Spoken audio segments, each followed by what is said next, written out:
இன்னொன்னு, நெறைய பேர் இன்னைய காலகட்டத்துல முடி கொட்டுது, அந்த பிரச்சனைலாம் இருக்குன்னு சொல்றாங்க.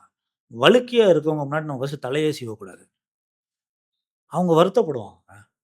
இதெல்லாம் ரொம்ப ஒரு ஒரு பெரிய ஒரு முதிர்ந்த ஒரு பண்பு, மனநிலை. நம்ம வந்து நம்ம ஸ்டூடண்ட்ஸ்க்கும், இளைஞர்களுக்கும் அத விட கொஞ்சமாவே குடுப்போம். பேசிக்கா எந்திரிச்ச உடனே பெற்றோர்கள மதிக்கிறது.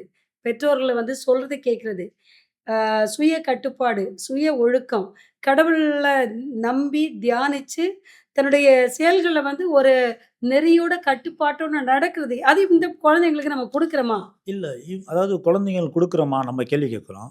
குழந்தைங்க வந்து தாய் தகப்பன இன்னைக்கு காலகட்டத்தில மதிக்கிறாங்களா? அப்படிங்கிறது கேள்விக்குறி தான்.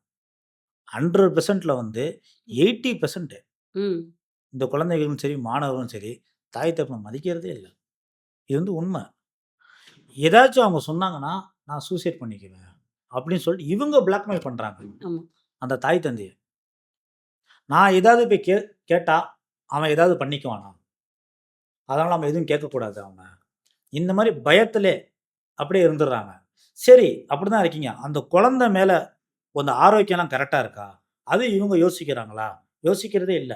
அதாவது ஒரு குழந்தையோட ஆரோக்கியம் தான் ஒரு தாய் தந்தையோட பலமே.